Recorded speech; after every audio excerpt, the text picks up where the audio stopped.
Ele falou assim pra mim, ó, tudo que você comprar, você faz um montinho que no fim do dia eu quero conversar com você. Eu falo, ó, Tércio, um beijo pra você, viu? Renato, ele pegou assim, eu não vou esquecer, o primeiro que ele pegou assim foi um processo de areia. Ele falou, você comprou 20 metros cúbicos de areia? Comprei.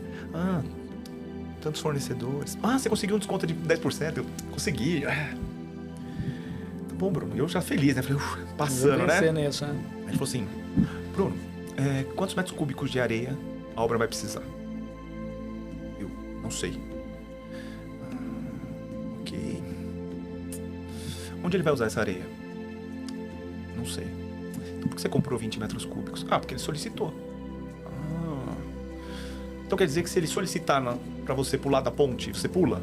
Eu falei, claro que não. Cara, é teu nome que tá aqui. Você precisa saber... Por que, se for 1.000 cúbicos, por que você não negociou os 1.000 cúbicos e programou as entregas com a obra? O tempo que você demorou pra comprar 20, você teria comprado os 1.000, teria negociado melhor, e aí foi processo em cima de processo. E eu tô colocando assim, dessa forma mais gentil, mas não foi assim, né? Imagino. Foi na porrada do jeito que você tá falando. Tipo assim, sai da sala do cara e fala assim, meu Deus, o que eu vim trabalhar aqui? No dia seguinte, já ia pra sala do cara, aquela dor de barriga e pau de novo. Eu sei que é o seguinte, com 3 meses, pra eu comprar um prego, eu tinha que entender tudo. Era um inferno pra engenharia pedir algo pra mim. Mas eu queria saber onde tava. Mas não é porque eu queria aprender, eu não queria apanhar. Sim, sim. Analista, hein? Analista. Até o dia que eu fiquei louco, entrei na sala dele e falei, isso aqui é isso, sem sentar. E já fui vomitando. Ele falou, amanhã você não precisa voltar. Demorou muito pra eu entender essa lição do Tércio. É o seguinte, você não compra algo bem se você não sabe o que você tá comprando. E aí, amigos da construção, estamos aqui novamente, um novo episódio. Estou aqui com meu amigo Bruno Ramoldi, experiente na área de suprimentos, mais de 18 anos trabalhando com suprimentos, e a gente trouxe ele hoje para a gente falar um pouco do tema da cotação ao canteiro, né? Como que o suprimento pode transformar aí o resultado nas obras, né? E é um prazer, Bruno.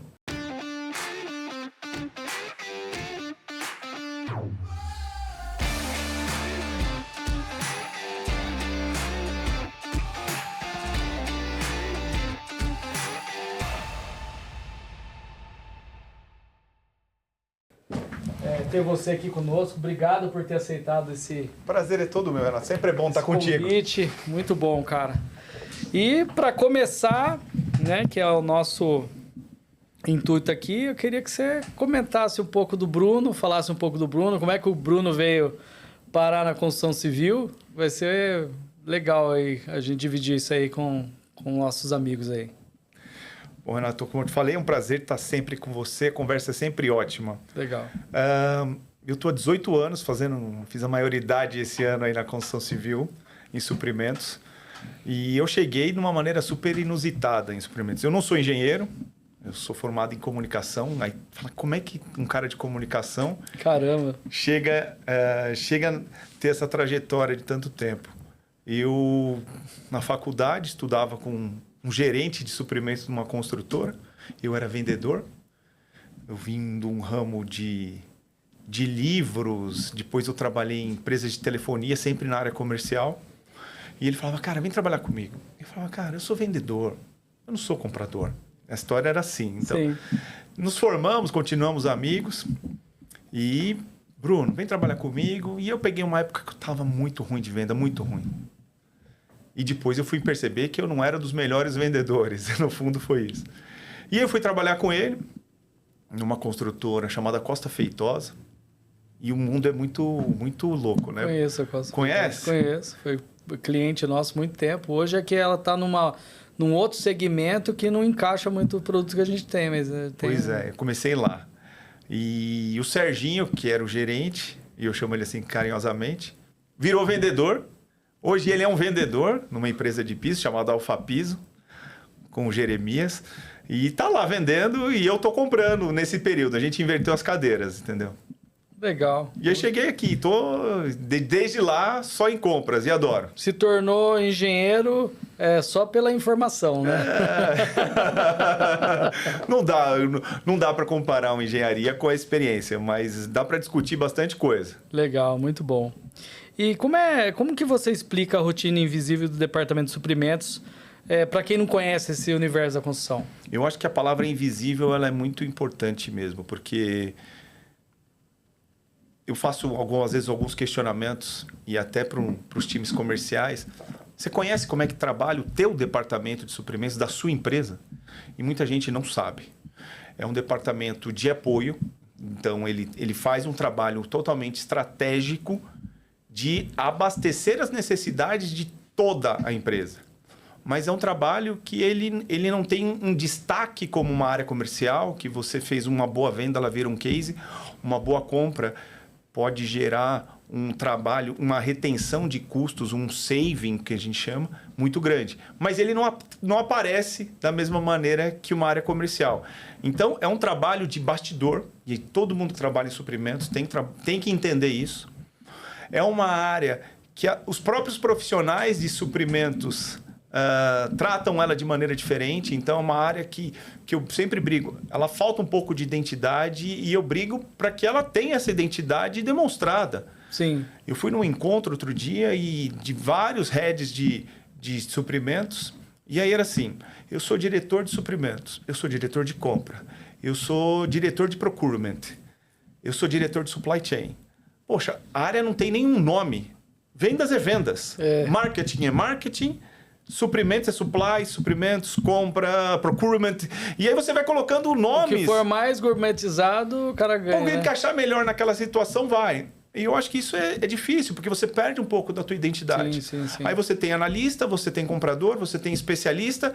Isso dificulta até essa formação de área como ela deveria ser. Legal, muito bom. E falando um pouco, tem muitos vendedores, né? Eu falo que eu sou vendedor de... vamos dizer assim, eu escolhi para a área de vendas. E olha só, eu estou na contramão que você começou. Eu comecei como comprador. Né? Então, eu fiz um trabalho de 3 anos na área de compras, né? E nunca pensei que ia ser vendedor, porque eu gostei muito da área de compras. E é bem isso que você falou mesmo. Você se sente servindo as pessoas, né? E você aprende muito. Você tem que ter um aprendizado muito amplo, né? Eu trabalhei comprando vários tipos de equipamentos na construção civil. Então, você tem que entender daquilo que você está comprando, né? Primeiro você estuda, depois que você começa a cotação, né? E aí eu fui para a área de vendas, né? E comecei em vendas, foi assim, uma necessidade. Acabei saindo da empresa que eu estava, aí vi lá uma oportunidade, eu acho que você leva jeito, vamos ver, né? E aí eu me encontrei, vi que realmente vendas era algo que eu queria, porque eu queria estar com pessoas, enfim, eu gostava de ter esse contato. E aí, pegando isso, eu queria que você me falasse o seguinte... Até porque eu também fui um desses, né? Muitos vendedores, eles acreditam que basta ter preço competitivo para fechar o negócio, né? E eu acho que o que eles não entendem, eu falo porque hoje eu penso de forma diferente, como é que funciona uma rotina interna de um suprimentos e como é que é a cabeça dos suprimentos com relação ao vendedor. Porque eu acredito que nem tudo é preço, mas... pegando o olhar do comprador, Bruno, que você tem muita experiência, o que você poderia dar de dica para um vendedor, por exemplo, que o cara acha que ele vai vender só preço? Ótimo, eu acho que isso é importante. O fato, a gente estava conversando até um pouco antes da nossa rodada aqui, é que assim, muitas pessoas, eu acho que elas têm, hoje em dia principalmente, eu vou chamar entre aspas, uma preguiça de conversar. E eu acho que ela é inerente, tanto de um comprador como para um vendedor. Precisa criar o rapport, a química, entender como é que funciona. E eu falo, as pessoas não sabem como é que funciona um departamento de suprimentos. Aquela rotina do comprador. Então, assim, de uma maneira bem simples, trazendo para a construção civil, que é o nosso dia a dia. Um comprador, ele cuida de diversas categorias simultâneas. Sim. E de diversas obras. Imagina, e nessa rotina é o seguinte, numa ação básica, o ato de comprar, ele sai de uma requisição. Eu solicito algo para que alguém compre. É claro que existem situações diferentes, mas de uma maneira simples explica isso. Alguém pede algo, o comprador vai lá e compra. Agora imagina que ele está cuidando de areia, aço, escoramento, proteção coletiva, tudo junto de 20 obras. Então, Caramba. ele está com uma demanda que cai. E aí depende muito de construtora para construtora. Tem construtora que só recebe semanal, quinzenal, mensal ou diária essas solicitações. Então, ele está cuidando de diversas coisas simultaneamente, diversos itens no mercado simultaneamente. Então, assim, ele está recebendo solicitação, analisando, cotando, equalizando, negociando. Os pratinhos rodando lá e o cara não pode Todos, deixar assim cair, como né? os vendedores estão lá falando com a construtora A, B, C e D, todos eles. Mas o que acontece? Naquela rotina do comprador, ele está fazendo muitas coisas simultaneamente. O vendedor, muitas vezes, não sabe se o produto que ele está vendendo é da curva A, B ou C. Então, ele não sabe o impacto que ele pode ter dentro daquela construtora. Se ele é da curva C, ele vai cair numa seara com muita gente e o comprador ele vai acabar dando menos atenção para ele porque o próprio nome diz, é a curva C. Então, é aquela produção em massa. É preço. Sim. Eu preciso comprar rápido porque num Pareto 80%, 20%, né, que a gente pega, fala assim, isso aqui é um grande volume, mas financeiramente ele não tem peso. Então ele roda muito mais rápido dentro do departamento. Um cara que tem uma estratégia, ele precisa entender como é que o comprador funciona e como é que essa rotina. Então, o comprador está girando todos os pratinhos, como você mencionou. Então, assim, uma proposta correta, rápida, ajuda muito o departamento, a pessoa que está vendendo. Porque muitas vezes as demandas elas não chegam programadas para suprimentos. Algumas sim, outras não. A primeira cotação que chega, eu falo que ela leva uma grande vantagem. Porque ela vai para o quadro de concorrência primeiro. Ela serve muitas vezes o balizamento para o comprador. Ela pode servir. É o termômetro ali, né? É a primeira. É a primeira. Ela chega, ela vai primeiro para o quadro. É a que ele vai conseguir olhar com grande atenção. Não que ele não olhe para as outras. Sim. Ele olha. Mas é que eu estou dizendo assim, muitas vezes, a pressa dele comprar alguma coisa, ele vai ter que tomar uma decisão. Então, esse retorno, essa conectividade com o vendedor é muito importante. E eu sempre falei para o meu time, e eu sempre fiz isso na minha carreira. Por não ser um formado, eu sempre recebi muito os vendedores, para que eles pudessem trazer o que a empresa tem, o que eles podem. Eu aprendia com isso e entendia o que eu podia extrair de cada um. E eu acho que essa relação que a gente tem ouvido falar muito do ganha-ganha, ela tem que ser assim. Sim. Ela tem que ser assim. Então, entender essa rotina que o comprador está... Às vezes, ele não vai conseguir responder para o cara, dizer, ó, você perdeu. E é ruim quando ele faz isso, porque tem que dar resposta. Alguém despendeu tempo para poder te mandar uma proposta, então você tem que responder.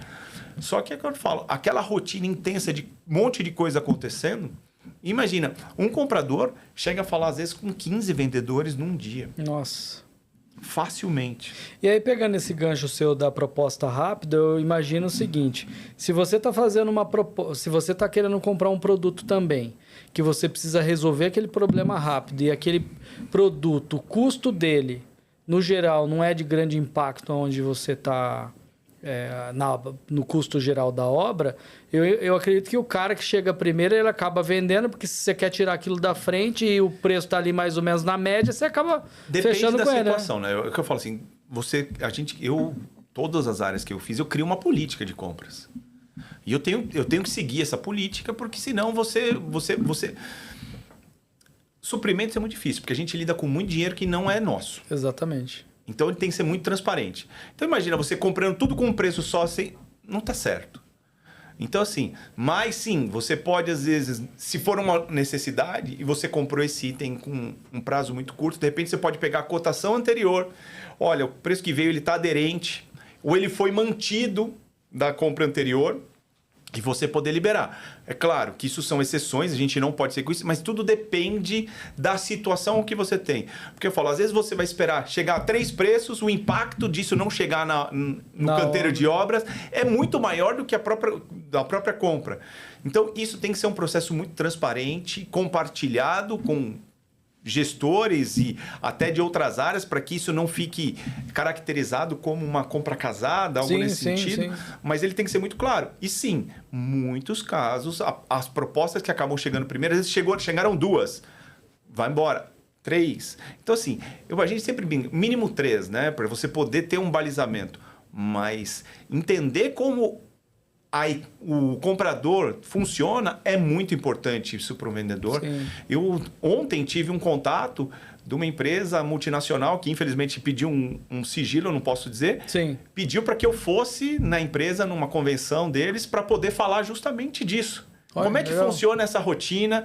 Como é que eles podem entender e criar essa conexão com os suprimentos para que eles possam chegar em entender e encaixar melhor o produto dele? Perfeito. Porque muitas vezes o outro lado ele nem sabe o que você pode ajudar. Ele nem sabe. Ele vai ligar e vai pedir. Ele vai ligar e pedir. E isso é ruim.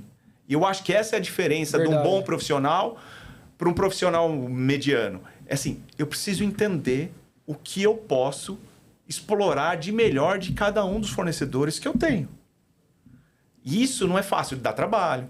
Tem que receber, tem que criar. E é a rotina que eu falo, a rotina te consome. Sim. Se você não parar e falar assim, bom, eu preciso falar com um número X determinado de fornecedores na semana, você não faz. Você tem que se forçar. Eu sempre digo, escolha um dia. Eu vou atender de terça-feira.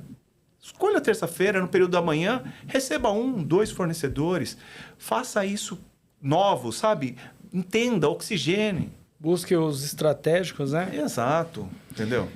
Eu sou suspeito de dizer, tive contato com sua equipe, né? E, assim, uma coisa que eu acho que é interessante até você comentar aqui é assim, eu sempre acredito, eu passo para a minha equipe de vendas, que vender também está ligado a você ter sinergia com as outras pessoas. A pessoa também tem que ter um pouco de empatia com você, né? A pessoa tem que gostar. Esse é o ponto, né? Se você não dá, se você não tem aquela conexão com a pessoa, você não consegue vender e nem a pessoa consegue comprar. Né? Então, eu tive facilidade com, por exemplo, com a sua equipe, eu tive bastante facilidade da gente ter, em algum momento, interações muito rápidas, mas porque também eu falo que o vendedor também tem que saber a hora que ele faz o contato. Porque se for um cara muito chato que também está toda hora fazendo contato sem necessidade nenhuma, só para ficar ali, né? Porque tem um momento da venda, tudo. E baseado nisso que eu estou falando, como é que você, com a experiência que você tem, do outro lado, você vê isso? Você acha que o comprador tem essa questão dele ter, primeiro, conexão com o vendedor, e segundo, ele sabe o cara que vamos falar assim, o cara que é o vendedor mais chato e o vendedor que sabe exatamente o momento de abordar, porque é óbvio que tem uma ansiedade natural no do fechamento, vendedor. É né? natural. Como é que você vê ele é isso? comissionado, ele vive disso, né? E é um antagônico, porque suprimentos não é comissionado. Né? A gente busca o saving, e eu falo, a melhor compra não necessariamente é a mais barata. Eu já tive compras que elas estavam aderentes ao orçamento e não eram a mais barata. Por quê? Porque ela chegava mais rápido, fazer a análise do todo. Eu vou dizer para você, a gente sabe quem é o vendedor chato e vocês sabem quem são os compradores chatos também, entendeu? O que eu acho é o seguinte, o papel do vendedor cada vez mais é de ser um facilitador. Eu tive, na minha carreira, diversos vendedores, que a gente diria que é o chato. Só que é o seguinte, quando esse cara entrava em ação do fechamento e daí o cara resolvia tudo para você. Então, o que eu falo assim, qual é o equilíbrio disso? Então, assim, esse cara tem que ser o facilitador. Pensa naquela rotina, todos aqueles pratos, todas aquelas cotações, todos aqueles prazos. Se você tiver o vendedor que consegue captar e ser esse cara ágil, esse cara que manda a proposta certa, que contém todas as informações, que após o fechamento vai entregar o produto ou o serviço de acordo com o que foi combinado. Quando você tiver uma necessidade, você liga, ele atende o telefone, ele te dá uma resposta. Ele não precisa ser o cara mais legal do mundo. Ele precisa ser esse facilitador. Agora, aí eu volto naquele ponto. O comprador precisa receber o vendedor para entender como é que a empresa dele funciona. Legal. E o vendedor precisa entender como a empresa do comprador funciona. para que aí você vá modulando essa necessidade. Porque eu falo, você tem o chato que fica, olha, manda uma cotação. Pô, cara, eu já te disse que esse ano eu não vou ter mais nenhuma cotação. Segura a onda. Mês que vem ele liga de novo. Esse é o chato, porque é importante também dar feedback para o vendedor. Meu caro, me ligue daqui a um mês. Dá o prazo para o vendedor te ligar. Sim. Eu que falo, crie conexão com ele, dê respostas verdadeiras, não crie expectativas falsas. Isso, você consegue construir uma relação muito bacana. Renato, eu não tenho mais nenhuma cotação esse ano, nós estamos em setembro, meu caro. Vamos falar em janeiro, para falar do ano que vem? Ou vamos falar em dezembro, para eu te dar uma perspectiva do ano? Do ano, né? Pô, cara, você vai pôr na tua agenda e vai me ligar em dezembro e a gente vai marcar ou a gente deixa marcar. Mas eu falo, precisa ter Tem essa conversa. Tem as perguntas certas também, né? Exatamente. Às vezes você pega um vendedor, o cara senta, ele não te fez uma pergunta, ele não entendeu a tua necessidade e ele disparou tudo. E de repente você não precisa de nada daquilo que ele está falando. Se ele começar, eu falo, perguntar é importante. Como é que funciona? O que vocês fazem? Quais são os prazos? Vocês têm rotinas de pagamento? São coisas que você vai combinando ali, você vai perguntando e trocando figurinhas que você consegue construir a conexão, mesmo sendo, às vezes, um cara um pouquinho mais inconveniente. Sim, sim. É o que você falou, né? Eu ia até te perguntar, você acha que é muito importante, então, o vendedor, ele não só a venda, tem o pós-venda, que o cara vai te ligar a hora que precisa, mas você acha importante ele trabalhar ali durante a esteira do pós-venda, que é óbvio que uma empresa organizada, depois que você vende, você tem vários departamentos trabalhando para que você entregue o produto no final. Mas é importante que ele acompanhe essa esteira de vendas. É totalmente importante mesmo porque a própria esteira retroalimenta suprimentos.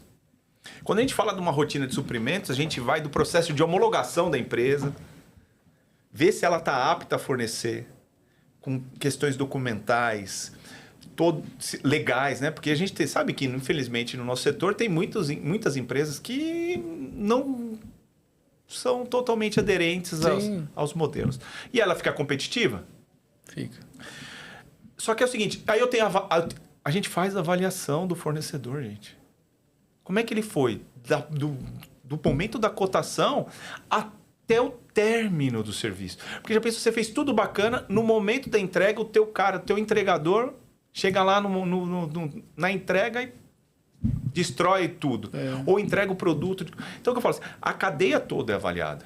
E isso volta pra gente. Eu tenho até com uma curiosidade no que você falou aí. Por exemplo, a gente sabe que nós, como empresa, né? E quando você está ali no departamento de suprimentos, você está representando a sua empresa, né? Nós somos solidários com relação a pagamento de impostos, né? Perfeito.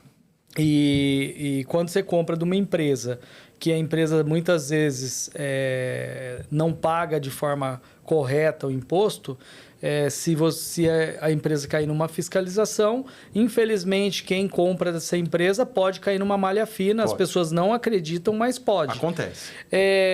Nessa cartilinha que você falou, ó, tenho lá os requisitos de cada empresa e tal. Nesse tempo que você vem trabalhando, isso era um elemento que vocês analisavam na hora da contratação de um fornecedor? Vamos lá, eu acho que ele sempre foi um pré-requisito, mas ele vem evoluindo. Eu acho que até a tecnologia tem ajudado bastante a gente nisso, entendeu? Legal. Porque tem muita coisa que a gente dependia, olha assim, Renato, por favor, me forneça isso. Tá aqui. Hoje em dia eu tenho ferramentas que a gente usa que, pelo teu CNPJ, eu consigo criar um score da tua empresa. Então a gente consegue ver se você está com recolhimento CND, CRF, a gente consegue ver se você está com uma dívida ativa na União. A gente consegue isso de uma maneira legal, sem... Sim. Sabe? Eu consigo saber quantos processos jurídicos vocês têm, entendeu?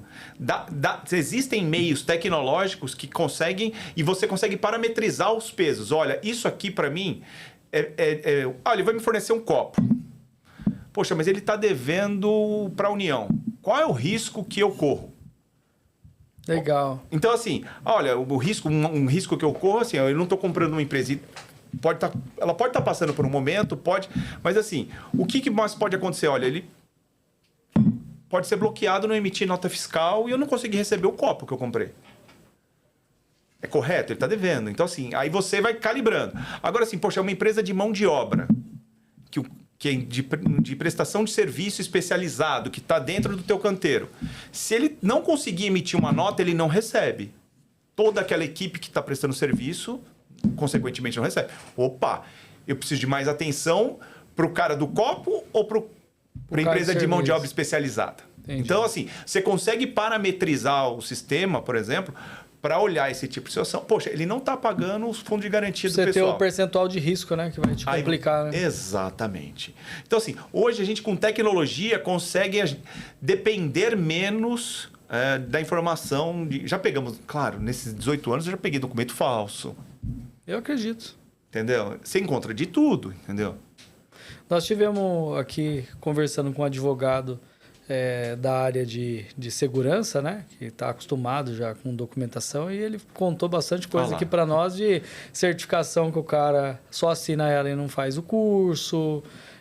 Só que essas ainda é um pouco mais difícil, né? Porque para você saber que a pessoa não fez o curso, você tem que fazer uma entrevista com ela, né? Você tem que conversar ali com ela, não é?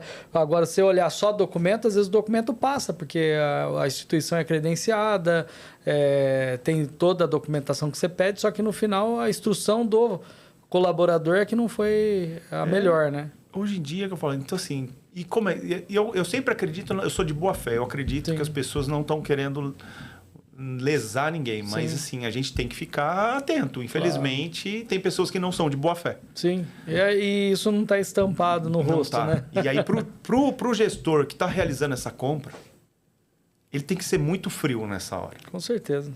É que eu falo, eu me considero caloroso, mas virou a página e a gente tem que fazer uma análise. E tem que dizer, olha, Renato, tua empresa está devendo isso, enquanto você não tiver regular, não tem como a gente seguir. Por que ela está assim? Eu acho que falar a verdade com respeito, você dá direito, às vezes, a pessoa, olha, eu passei por um momento, eu estou com o refinanciamento, está aqui, ó, pum. Está válido o teu refinanciamento? Tá em dia? Tá? Vambora. Então dá para... Tudo tem um jeito, né? Mas desde que esteja de forma honesta, de forma correta, né? E os riscos mitigados para todos os lados, entendeu? Legal. Ô Bruno, e o que você acha quais são os fatores assim, que pesam na decisão de compra, se a gente falar entre qualidade, prazo, compliance, né, que a gente vem falando, histórico de relacionamento, o que você acha que mais pesa numa decisão de compra? Eu acho que tudo depende do momento que você está, da necessidade. Eu acho que sim, um bom relacionamento, ele é primordial, porque se você não relacionar, pensa num universo de fornecedores que estão na mão do comprador. Todo dia ele está sendo assediado por um vendedor. Todo dia. Se você não criar uma conexão com esse cara, ele simplesmente escolhe outro, ele nem cota com você. E não é nem maldade. Por quê? Porque você não criou conexão.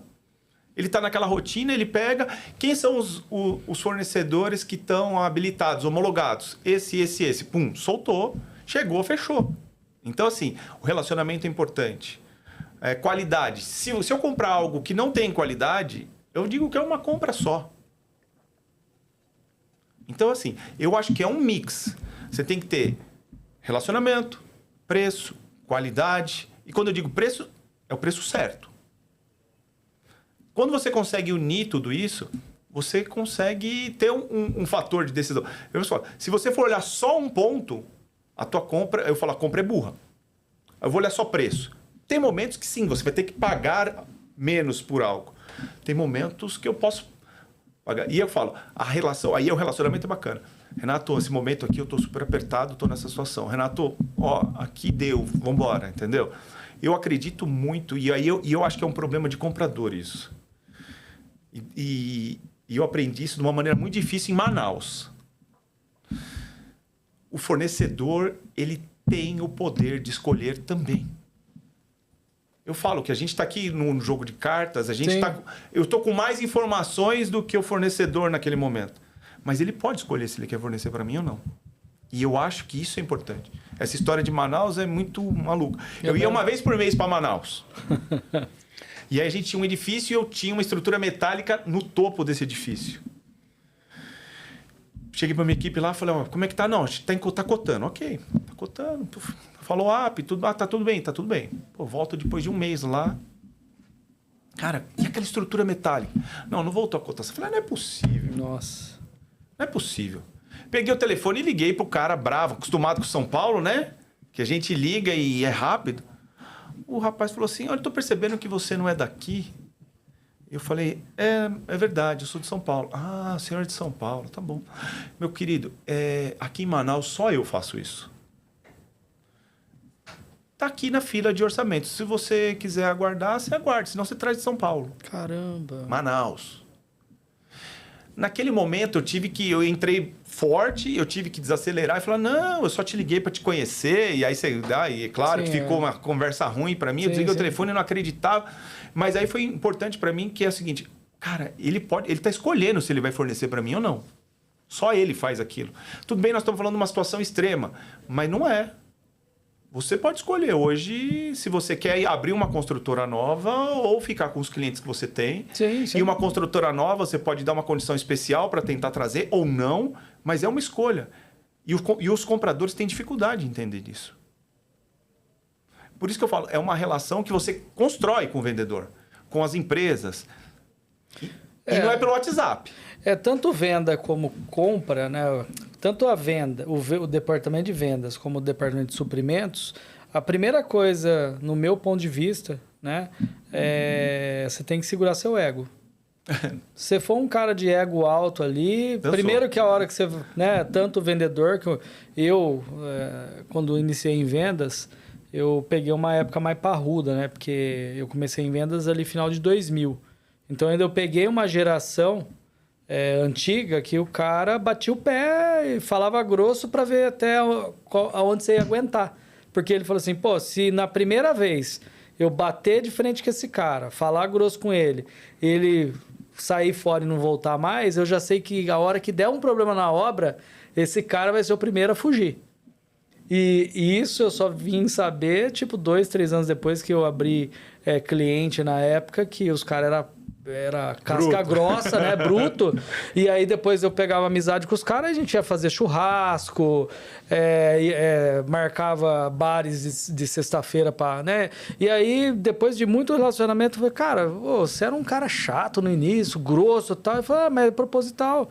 Cara, se eu fosse legal com você, como é que eu ia saber se você era um cara resiliente? Porque a obra dá problema todo dia. Aí a hora que eu ligava pra você, você ia desligar na minha cara. Então eu preferia ser rude com você, como vários colegas seus de trabalho aconteceu, deu ser rude com o cara e o cara vazou logo no início. E aí eu sabia que assim, a hora que der problema em obra, esse cara não vai me atender no telefone. E aí eu achei que era eu falei, cara, no final ele não tá errado, entendeu? Não. Você me fez lembrar uma história que quando eu comecei na Costa Feitosa e o dono da Costa Feitosa chama-se Tércio. Cara incrível. E eu, novo, sem saber nada, o Tércio foi comprador da Emurb. Então, assim, era o dono da construtora que foi de compras. Ele falou assim para mim, tudo que você comprar, você faz um montinho que no fim do dia eu quero conversar com você. Eu falo, Tércio, um beijo pra você, viu? Renato, ele pegou assim, eu não vou esquecer, o primeiro que ele pegou assim foi um processo de areia. Falou, você comprou 20 metros cúbicos de areia? Eu comprei. Tantos fornecedores. Você conseguiu um desconto de 10%? Eu consegui. Tá bom, Bruno. Eu já feliz, né? Falei, passando, né? Nisso, né? Aí ele falou assim, Bruno, quantos metros cúbicos de areia a obra vai precisar? Eu não sei. Ok. Onde ele vai usar essa areia? Não sei. Então, por que você comprou 20 metros cúbicos? Porque ele solicitou. Então, quer dizer que se ele solicitar para você pular da ponte, você pula? Eu falei, claro que não. Pô, cara, é teu nome que tá aqui. Você precisa saber... Porque se for 1.000 cúbicos, por que você não negociou os 1.000 cúbicos e programou as entregas com a obra? O tempo que você demorou para comprar 20, você teria comprado os 1.000, teria negociado melhor. E aí foi processo em cima de processo. E eu tô colocando assim, dessa forma mais gentil, mas não foi assim, né? Imagina. Foi na porrada do jeito que você tá falando. Tipo assim, sair da sala do cara e falar assim, meu Deus, o que eu vim trabalhar aqui? No dia seguinte, já ia pra sala do cara, aquela dor de barriga e pau de novo. Eu sei que é o seguinte, com 3 meses, para eu comprar um prego, eu tinha que entender tudo. Era um inferno para a engenharia pedir algo para mim. Mas eu queria saber onde estava. Mas não é porque eu queria aprender, eu não queria apanhar. Sim, sim. Analista, hein? Analista. Até o dia que eu fiquei louco, entrei na sala dele e falei, ó, isso aqui é isso, e sem sentar. E já fui vomitando. Ele falou, amanhã você não precisa voltar. Demorou muito para eu entender essa lição do Terzo. É o seguinte, você não compra algo bem se você não sabe o que você está comprando. Exatamente. E quanto, você não né? pensa, você só age. Poxa, se eu pedir para você comprar para que você precisa de um copo? Você precisa ter Metroform estampado? Você sabe, perguntar. E aí eu trago isso para o vendedor. Se o vendedor chegar e começar a perguntar, a gente vai começar aqui a discutir. Nessa eu vou falar assim, caraca, que situação. Hoje, você sabe, você tem escoramento, certo? Você sabe que muitos empreiteiros estão escolhendo hoje qual escoramento trabalhar? Pelo peso? Sim. Aí você fala, tá bom, antes você quer um... Por quê? Hoje um problema de construção civil é a mão de obra. Sim. A mão de obra é de entrada. Então ele quer um equipamento leve. Aí você fala, tá bom, vou pôr de alumínio. Não, de alumínio eu não quero. Mas por que não? Ah, não, porque de alumínio meu cara joga, quebra, é caro para indenização. Então, assim, hoje é importante ter uma relação de custo-peso muito grande, porque o próprio empreiteiro fala, ó, se for com um equipamento de tal empresa, cara, eu não faço. Opa! Você imagina isso há 20 anos atrás? Não, mas é uma evolução. Sim, com certeza. É uma evolução do nosso processo. É engraçado você citar isso, que hoje...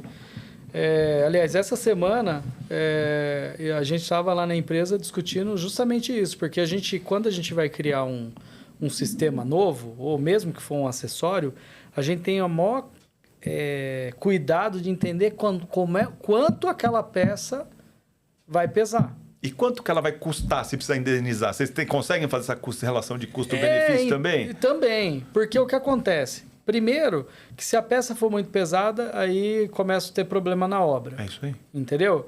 E também se for um equipamento que é muito caro, às vezes você fala, não, mas ó, é hiper leve, vou pôr uma bandeja de alumínio na obra, vai resolver, é hiper leve, mas a indenização dela é cara. E tem um outro ponto também, né? Porque o alumínio hoje no mercado, ele é um produto que você pode reciclar ele muito rápido.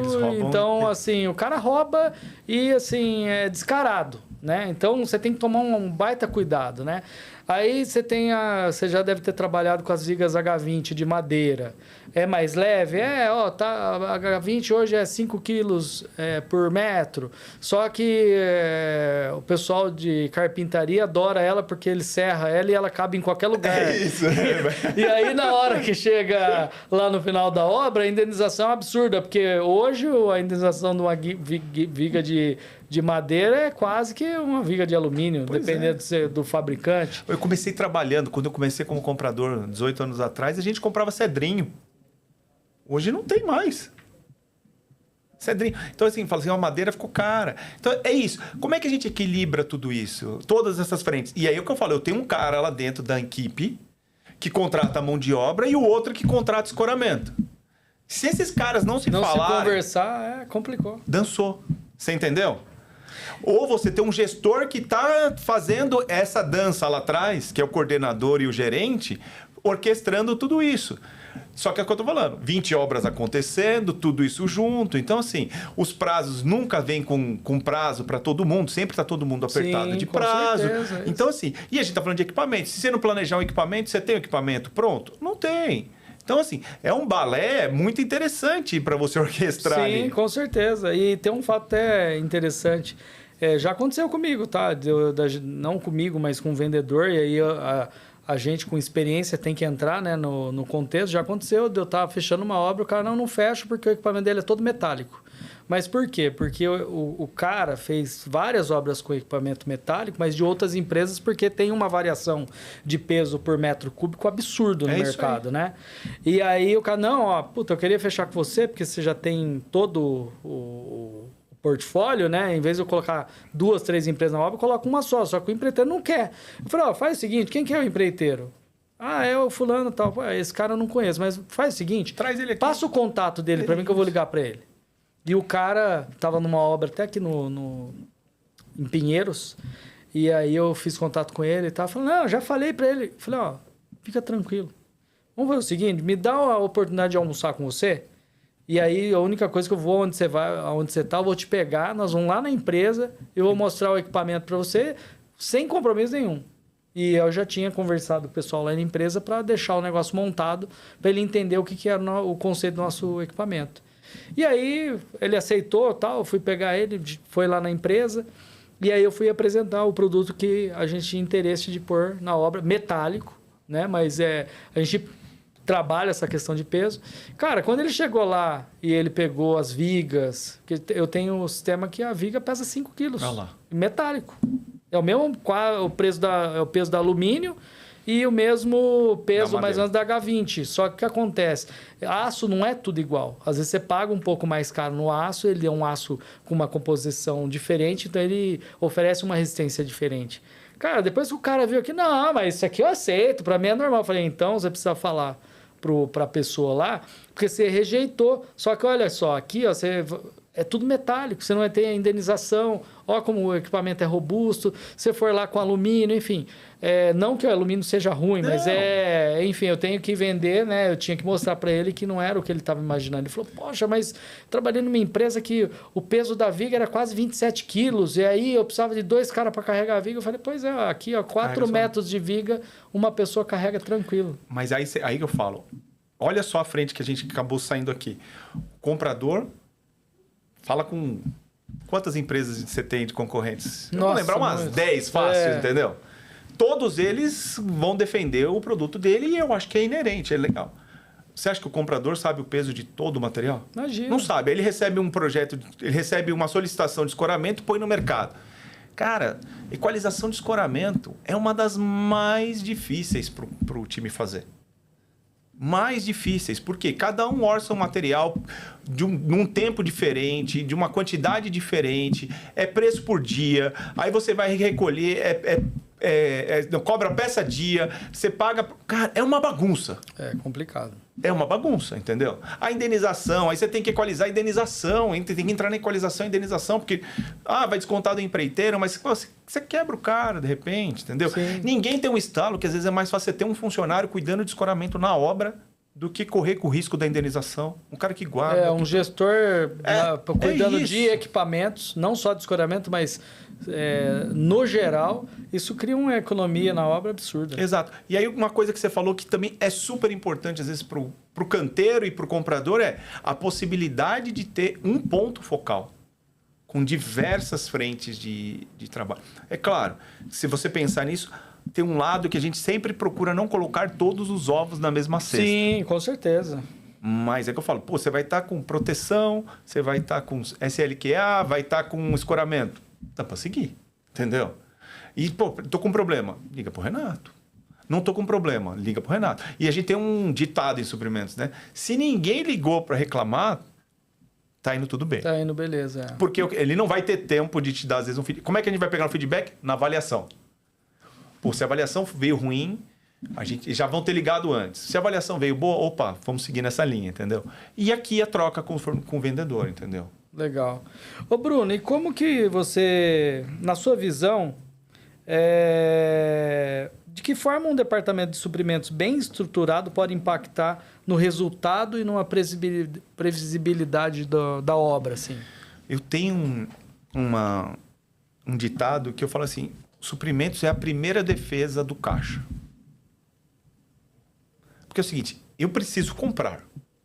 Eu tenho o que... eu falava assim, o que a gente emitir de pedido e contrato, a partir do momento que entregou, o financeiro tem que pagar. É a contrapartida. Eu compro algo, você entrega, você tem que receber. Então eu falo, se você tiver um departamento muito estruturado, atento a todos os detalhes. Aí assim, é aderência ao orçamento que a gente tem. Então, é um departamento que ele consegue impedir que o dinheiro saia. Então, eu acho que esse fator ele é muito determinante. Eu consigo, de repente, com o fornecedor, uma condição de pagamento diferenciada que eu ganho 30 dias do dinheiro no meu caixa. Sem lesar ninguém. Uma negociação. Então, assim, são possibilidades que a gente tem do dinheiro ficar no nosso caixa por mais tempo. ou que ele saia da maneira correta. Sim. Então, eu falo, é uma linha de proteção do caixa muito grande. É claro que ela tem que estar alinhada a todas as expectativas da empresa, ela tem que estar alinhada ao negócio. Eu tenho uma métrica que eu acho que assim, a gente tem que trabalhar para o que dá rentabilidade para a empresa. Eu brinco assim, vender um motor. Cara, desculpa, a gente trabalha para auxiliar a venda. Como em suprimentos?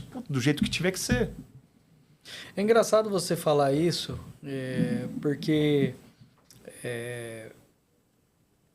eu vou falar da empresa que hoje eu defendo a camisa, vamos dizer assim. Mas eu tive uma boa escola. Quando eu iniciei, lá no início de 2000, com locação de equipamento, tinha uma cultura nas locadoras que era assim, cara... primeiro que eu não sei se você sabe, os equipamentos eram vendidos mais ou menos por quilo. Então... Tudo era peso, né? Quanto era quilo e quanto era peça, era quanto custava.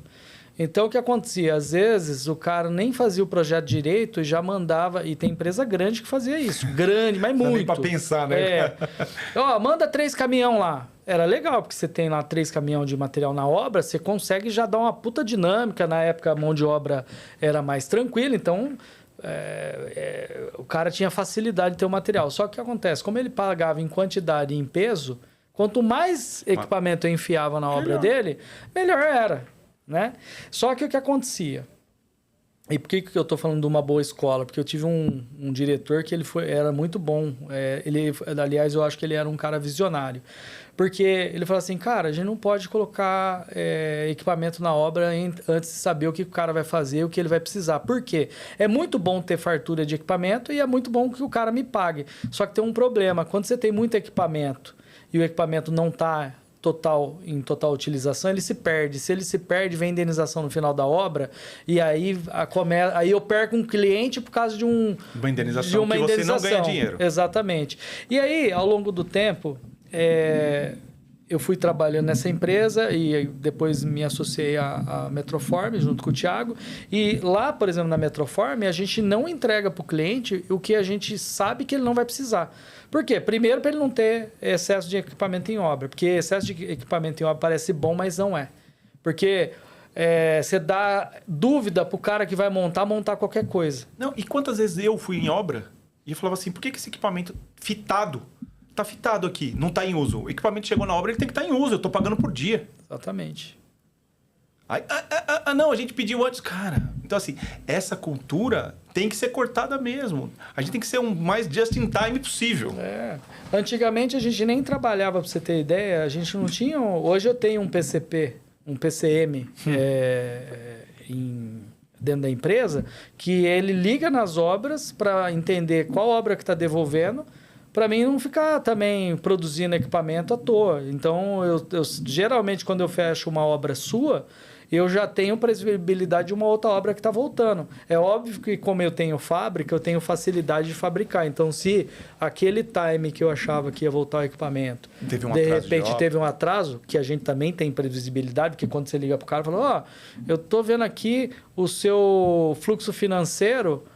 acaba daqui 2 meses, tá certo? Você vai me devolver o equipamento? Puta, Renato, vou precisar mais, né? Mais 2 meses, tal, não sei o quê. Aí, aquele equipamento eu já não posso mandar para aquela obra. Eu vou ter que pegar de outra ou eu tenho que fabricar. Porque não tem esse negócio de recurso infinito. Vamos fabricar e pôr na... Por quê? Você sabe, a gente vive num país que a gente tem uma senoide, né? Uma hora você está com a economia lá em cima, outra hora que você está com a economia aqui embaixo. Se eu invisto muito em equipamento, a hora que eu estiver aqui embaixo, eu vou estar com o meu pátio lotado de equipamento. Então, hoje, a gestão de obra, você vende mais do que só simplesmente entregar um produto, entendeu? E você mencionou um ponto que ele veio na minha cabeça, assim, que ele é uma bomba. Você falou assim, eu ligo na obra e falo assim, olha, o equipamento está aqui, teu fluxo financeiro está previsto para mais 2 meses. Você vai precisar de mais? Vou. Isso é um fator interessante para explicar aqui. Legal. O que acontece dentro da empresa. Se esse gestor de obra não acionar suprimentos e falar assim, eu preciso de um aditivo contratual, suprimentos está lá girando os pratinhos dele e não está nem vendo. Aí sabe o que vai acontecer? Primeiro mês pagou, segundo mês pagou, na terceira medição o cara não tem mais o valor no contrato para ele poder fazer a medição. Aí sabe o que acontece? Ele liga desesperado para um comprador que não está sabendo que o teu material às vezes vai continuar na obra. E fala tá assim... fora do budget. E, eu preciso fazer um aditivo. Aí, meu amigo, imagina toda aquela fila de solicitação, todos aqui. E aí você precisa parar, cuidando de 10 processos, para quê? Para não prejudicar o vendedor e a empresa que nos deu apoio e está dando apoio ainda.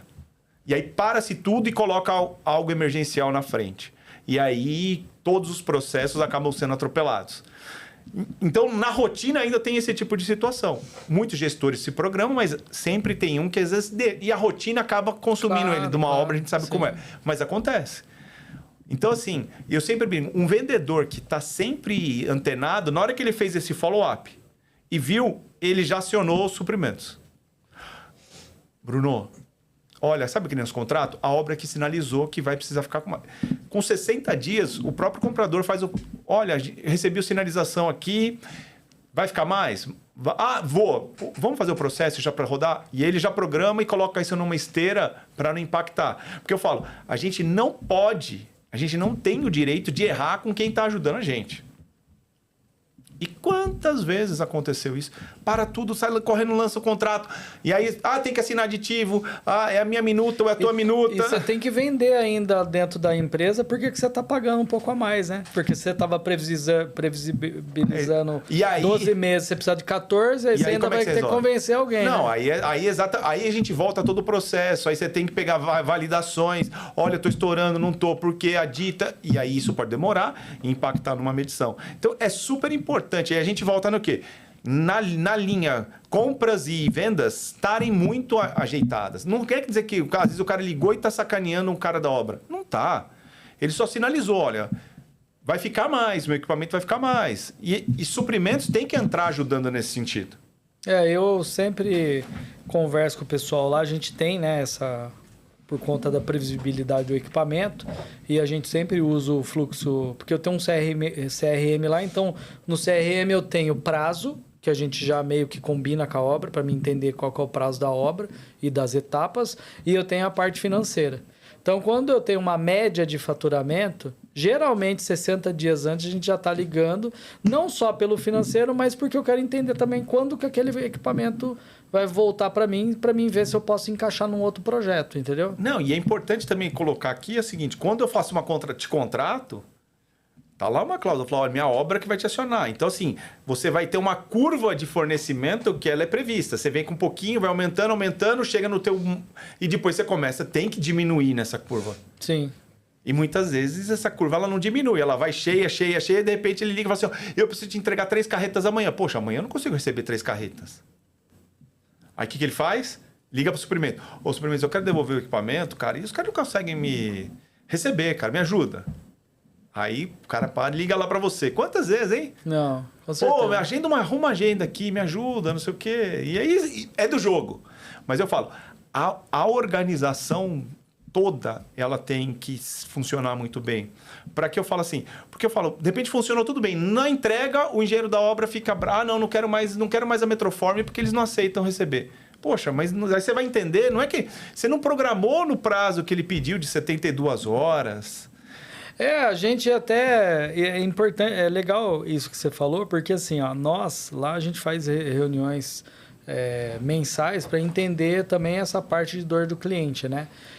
E o que mais impacta é planejamento de retorno, porque muitas vezes você liga pro cara, será que você não tem aí equipamento? Porque a gente tem a relação, né? E tem equipamento que às vezes está faltando para nós, e às vezes a gente depois encontra, né? Porque lá atrás o que o cara queria que o equipamento ficasse na obra, eu tô ligando para ver se o cara me devolve, né? E às vezes até pedir preferência, né? Aconteceu até com um cliente nosso de Jundiaí, ele achou engraçado que ele falou, não, eu vou devolver para você, vou mandar uns painéis aí. Eu falei, cara, eu não, né? A equipe falou pro cara assim, posso pedir um favor pra você? Eu tô precisando desse material. Ele falou, você vai pôr eu pra trabalhar? Não, cara, eu faço todo o agendamento pra você, mas manda essas 2 cargas pra mim aqui que vai fazer a diferença. E aí o cara falou, poxa, mas eu sempre vi locadora pedindo pra deixar o material em obra, vocês estão querendo tirar o material da obra, né? Mas é por conta disso, né? Mas é a parceria certa, o ganha-ganha. Então... Você não quer lesar ele. É isso que tem que ficar muito claro. Tem muita gente que acha que locadora acha que quer ganhar na indenização. A indenização é o maior estresse. A indenização para nós é a pior situação que acontece. Porque se você não tiver uma boa inteligência emocional para tratar, você perde o cliente ali. E eu conheço muitas conheceu numa empresas. indenização. Foi, exatamente. Chegou em nós. Exatamente. Agora, se você não tem flexibilidade, e muitas empresas não têm, né? Porque a hora da indenização, mas o meu custo da peça é tal. Por isso que a gente até adotou ter uma fábrica. Porque eu tenho fábrica, muitas vezes a gente faz negociações que dá prejuízo. Mas eu tendo a fábrica, ele flexibiliza mais o custo para mim, entendeu? Mas indenização é um assunto que, cara, quando chega para mim, eu falo, meu Deus, são por que a gente partes, não trabalhou antes nisso? Chega sempre no limite, né? São 3 partes envolvidas. Vocês, a construtora e o fornecedor que mexeu naquele material, né? Exato. Então, assim, é uma coisa que a gente sempre fala. E o empreiteiro é sempre o elo mais fraco, né? Porque o cara não tem aquela previsibilidade, não tem, né? Imagina, ele vai, de repente chega, pum, ó, 100 mil de indenização. O cara fala, meu Deus do céu, eu não ganhei 100 mil de lucro. Agora eu vou pagar, né? Tá em contrato. E aí então você fica... Então é um momento que ninguém gosta, meu cara. Ô, Bruno, deixa eu te falar. A gente até ali no bastidor estava conversando, você citou aí também, a questão de comunicação, né? Que essa geração mais nova, até por conta da facilidade de internet, WhatsApp e tal, cada vez mais você falar por telefone tá acabando se tornando uma coisa assim antiga, né? Vamos falar no português claro. Tanto é que eu estava comentando esses dias que já tem uma funcionalidade no iPhone que você pode habilitar, que a pessoa te liga, antes de você atender, ela tem que falar por que ela ligou. Essa eu não vi ainda. No iPhone tem a funcionalidade. Ela tem que falar por que ela ligou. E aí você vai entender por que ela ligou. Se você achar que é beleza, você recebe. Se não, você fala, depois eu te ligo. Por que será que eles criaram essa funcionalidade? Justamente porque nós estamos numa geração que o cara não quer falar por telefone. Eu tenho muita dificuldade de contratar gente lá, porque na hora de contratar, todo mundo, vamos falar tal. Aí a hora que você coloca em algumas funções e hoje todo mundo vende, você concorda? Até o comprador vende. Ele tem que vender a empresa que ele está trabalhando. Se ele não souber vender... a gente tem que ser atrativo para vocês possam fornecer para a gente na melhor condição. Então, todo departamento é sedutor. O financeiro tem que ser sedutor. Exato. Aquele negócio que financeiro é só fazer conta, não é. E aí, pegando isso como gancho, é o seguinte, eu tenho certeza que você... teve esse conflito de gerações dentro do seu time. Como é que... Não sei se você consegue me responder, mas como que esse conflito de geração, pegando a geração mais nova que tem um pouco mais de dificuldade, é claro que não é todos, mas a gente vê que a grande maioria, dificuldade de comunicação, de pegar o telefone, de sentar numa mesa e conversar tete a tete, às vezes quer passar um e-mail e resolver a vida ou um WhatsApp. Como é que você treina a sua equipe? Você já teve esse tipo de problema? Como que você consegue vencer isso? Renato, isso é um tema que ele é complexo. Quando a gente fala de gerações, e aí eu vou fazer uma analogia com a minha avó. E não é brincadeira. Legal. Minha avó, falecida avó, nasceu em 1922. Não tinha banheiro na casa dela, não tinha TV, não tinha chuveiro elétrico, não tinha o ferro era de brasa. E aí dá pra gente falar um monte de coisa.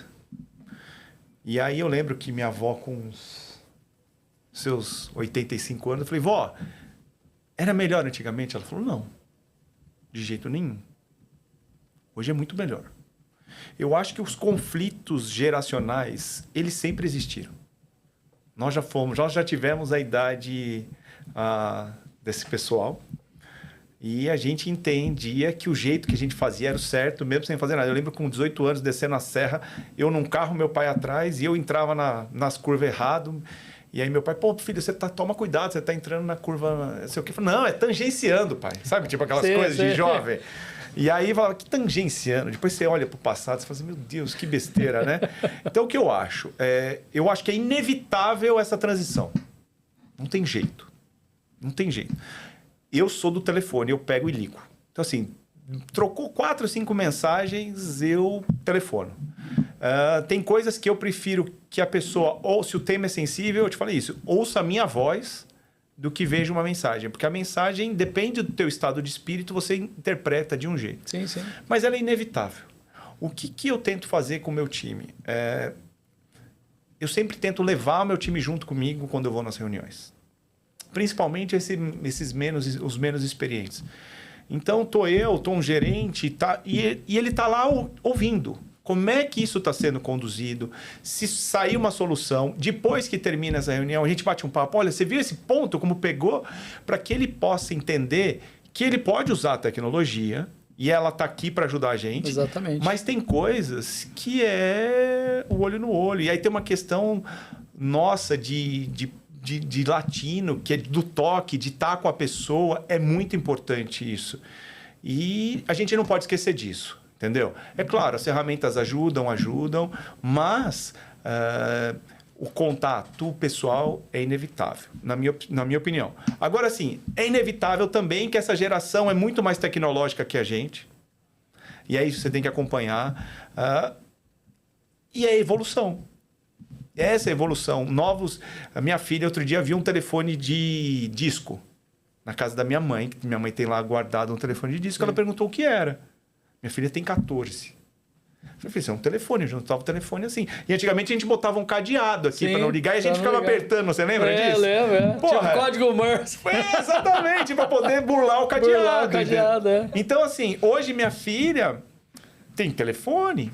Então, assim, como é que você tira isso? Esses vídeos que você de 30 segundos, que não tem conteúdo nenhum, que são extremamente viciantes, como é que você tira isso?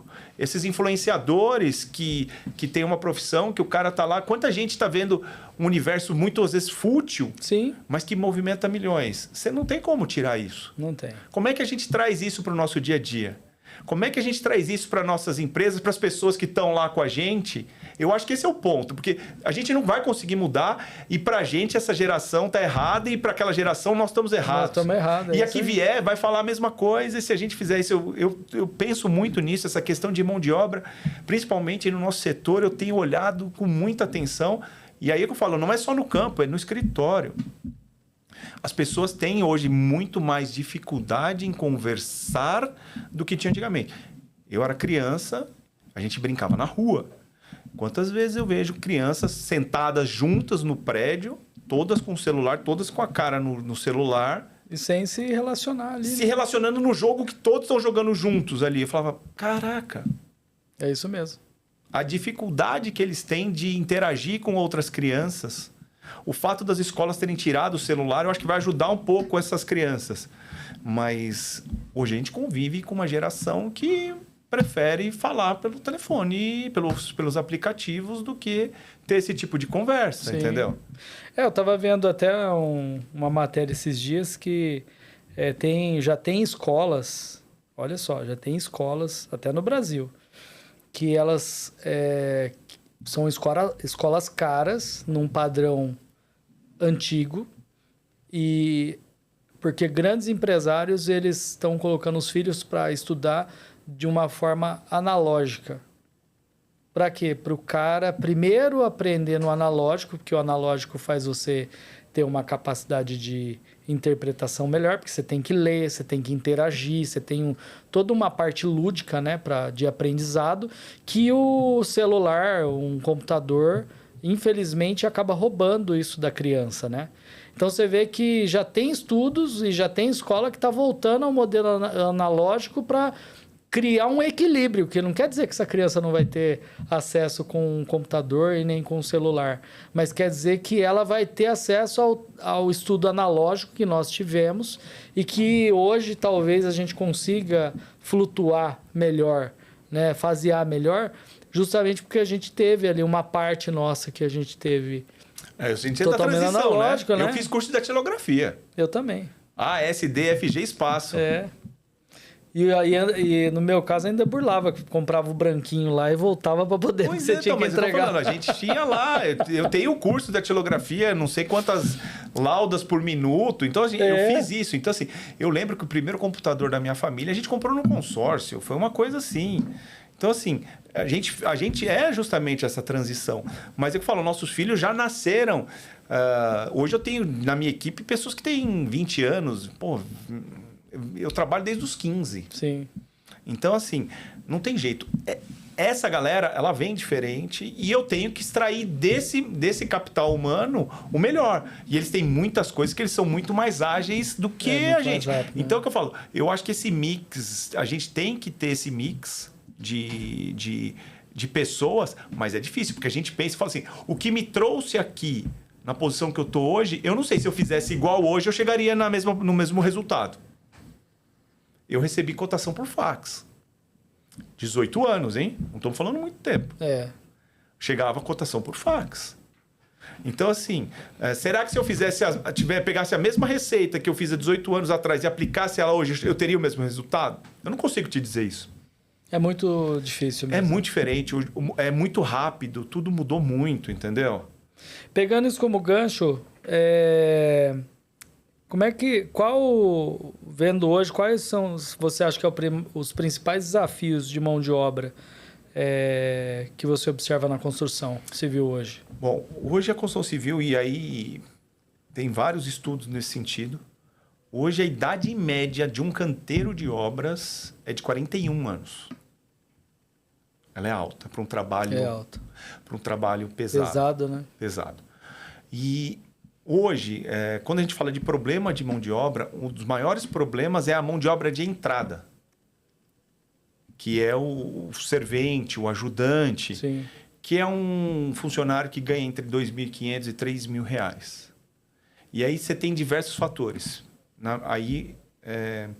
Você tem novos entrantes em termos de profissão, que você tem motorista de aplicativo, entregadores com moto, que eles têm uma jornada muito mais flexível, eles conseguem, e eles têm uma remuneração maior do que essa.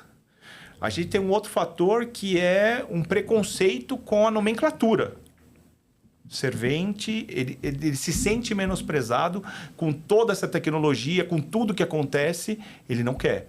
Então tem um movimento da categoria dizendo o seguinte, olha, a gente precisa talvez mudar até a nomenclatura dessa entrada e começar a mostrar para eles que no decorrer dos anos ele tem um potencial de crescimento, né? De crescimento, entendeu? Mas hoje a turma também é super imediatista. Sim, sim. Eu quero agora. Então é difícil. Quando a gente pega e olha para tudo isso, a gente fala, vamos para a tecnologia, eu preciso de mais tecnologia. Mas, poxa, você coloca tecnologia para tecnologia, você precisa ter mão de obra treinada. Sim. Então você fica num fator. Outro, você tem obra hoje no Brasil inteiro. Hoje a gente não tem aqueles polos que a gente tinha. Então você tem obra no Brasil inteiro. Verdade. Você sabe disso, você está ampliando o teu espectro de atuação. Sim. Por quê? Porque as obras estão. Então, grandes movimentos migratórios que existiam no passado, hoje eles não são mais necessários. Ele consegue atuar ali na região. Consegue, é. Entendeu? Então, eu acho que assim, quando a gente olha para esse desafio, ele é grande. Ele é muito grande. Porque ano que vem, idade média 42, 43. Sim, aí eu vou te dar um exemplo de um cara que faz fachada, que ele está num balancinho. Ele vai, a gente usa um termo chapar massa, né? Ele vai chapar massa, 1,5 toneladas de massa, entre 7 e 11 da manhã. Em 4 horas ele vai chapar 1,5 toneladas de massa. Para depois ele vir dando o acabamento, sarrafiando. É pesado. É pesado. Só que para aquele cara chapar a massa 1,5 toneladas, um ajudante, se for ensacado, carregou aquilo 4 vezes. Tirou depois na cremalheira, tirou da cremalheira, depois jogou na maceira para ele poder fazer. Então, assim, é um trabalho pesado. Então, como é que a gente melhora tudo isso? Como é que a gente renova essa mão de obra? Porque o profissional ele ainda existe. O problema é a formação dos novos. Sim, exatamente. E um fator que as construtoras têm é o seguinte, eu contrato uma mão de obra especializada, uma empresa especializada. Então, o funcionário não é da construtora. Como é que eu treino e capacito aquele funcionário de um empreiteiro? Não é só o teu. Então são E desafios. se você não capacitar ele, aí você perde, né? Mesmo achando que a responsabilidade, entre aspas, não é sua, né? Então, mas ela acaba sendo. Então, aí você treina ele troca de empresa e você perde. Então, assim, mas é um trabalho que, como o setor da construção civil, ele está olhando com bastante atenção. Todo mundo está bem preocupado. Porque está todo mundo preocupado, entendeu? E quando a gente vai para a obra, e se a gente pega essa mão de obra de entrada, poxa, você tem que cumprir horário das 7 às 5, no sábado. É um ambiente perigoso, você sabe disso. Você tem que tomar cheio de regras e normas. Pô, você vai para o aplicativo, você está no carro, você está no ar-condicionado, você faz o horário, você pode pegar teu filho na escola, você não tem um encarregado, um mestre, um engenheiro te cobrando ali algumas coisas. Jornada fixa, né? Então, assim, são fatores que hoje essa nova geração, ela quer qualidade de vida. É mais sedutor. E a pandemia fez um grande divisor de água nesse sentido, né? Quando ele viu assim, opa, eu consigo viver com menos... Então, tem muita gente que mudou esse tipo de pensamento. É bem complexa essa discussão, porque ela é muito abrangente. Sim, com certeza, concordo plenamente. É difícil. Bom, Bruno, estamos aqui chegando já nos finalmente. Já estamos há mais de 1 hora conversando. Olha que beleza, né, cara? Passa rápido. Para fechar aqui e olhando para frente... Quais são os maiores riscos e oportunidades que você enxerga no setor de suprimentos na construção civil? As oportunidades, a gente falou um monte delas aqui, né? Eu acho que, assim, a maior oportunidade que eu vejo é o setor se solidificar como um setor estratégico, não somente um setor de operação. Que ele pode contribuir para o negócio de uma maneira muito eficiente, porque a gente interage com todas as áreas. Então, ele precisa. Desafio é formar novas equipes que entendam isso, entendeu? Que possam se desenvolver em suprimentos, entendeu? Eu acho que a gente começa a ter, de uns anos para cá, cursos preparatórios, até uma universidade, mas é o que eu falo assim, ele ainda é uma área que ela... Olha, por que você vai? Não, eu vou para suprimentos. É uma área que ela ainda não conseguiu. Mas aí eu acho que assim, nós como profissionais precisamos defender suprimentos e mostrar como ele é estratégico e como ele pode contribuir. E aí eu acho que é um trabalho que ele vai seguir, né, como um todo. E você reconhece algum risco assim que você fala, puxa, isso aqui ainda não viram e precisa ser corrigido na área de suprimentos? Risco não. Eu só assim, eu vejo muita gente despreparada, infelizmente. Por ser uma área como assim, não considerada estratégica por algumas empresas, eu vejo situações preocupantes. Então, assim, vou falar um caso que aconteceu semana passada. Conversando com um fornecedor, ele me disse que estava negociando um contrato com uma construtora num valor de dezenas de milhões de reais anual, e ele estava sendo conduzido pela analista. E zero problema, pelo amor de Deus, os analistas eles têm que entrar nesse processo. Sim. Mas ele não tinha nenhum gestor acompanhando no processo. Então, assim, o vendedor vendeu, estava feliz, mas ele falou, eu senti falta de alguém mais estratégico para poder construir algo mais, entendeu? Não só a venda. Entender... E não tinha. Então, assim, às vezes delega sem acompanhar. Tem que estar acompanhando, tá junto. É o que eu falei, entra junto com o teu time, para o teu time ver como é que é, deixa o time participar, enalteça o teu time. Olha, quem conduz o processo é ele escolhe. Sim, com Porque tem muita gente que acontece, LinkedIn é muito isso, o cara vem procurando o diretor. Só que é o seguinte, ele esquece que quem inicia o processo é o comprador, é o analista. Então, esse cara... ele tem muita importância, porque ele determina quem são os participantes, e muitas vezes. Ele faz o filtro inicial, né? Então, eu esqueci. Desenvolver a área, para mim, é um risco. Se ela não tiver desenvolvimento e continuar com pessoas que pensam que é só... Porque todo mundo é comprador. Quando você vai ao supermercado, você é um comprador. Exatamente. Quando você está comprando... todos são compradores. Uma venda só é concretizada se tem um comprador. Ponto. Sim. Então, assim, é uma coisa que todo mundo... É muito simples. Poxa, compra esse copo. Porra, é simples. Mas tudo que você está cuidando... Então... Quando você vai para um material estratégico, aí não pode ser pensado assim. Exatamente, né? Entendeu? Muito bom. Pessoal, hoje falamos então com o Bruno aqui. ele trouxe vários insights importantes para as obras, né? Para a construção no geral. Tenho certeza que faltou muito assunto aqui, Bruno. Dá pra ficar Eu mais acho que a gente horas, vai né? ter que marcar um segundo encontro aí, prazer. mas queria te agradecer demais. Foi muito enriquecedor a conversa aqui. Tenho certeza que tanto quem tiver interessado em vir para a área de suprimentos, que está saindo aí da graduação, como o profissional que já está inserido, que já está no canteiro de obra, eu acho que pode aprender muito aí com bastante coisa que você trouxe bacana aí para nós. Eu te agradecer, viu? Não, e estou à disposição sempre que precisar, nas redes, no LinkedIn, tô aqui. Legal. Se precisar. Então, pessoal, ó, se precisar de um cara experiente aí para dar uma consultoria, ó, o Bruno é o cara, hein? Não, legal. Obrigado, aqui. Bruno. Valeu, obrigado você.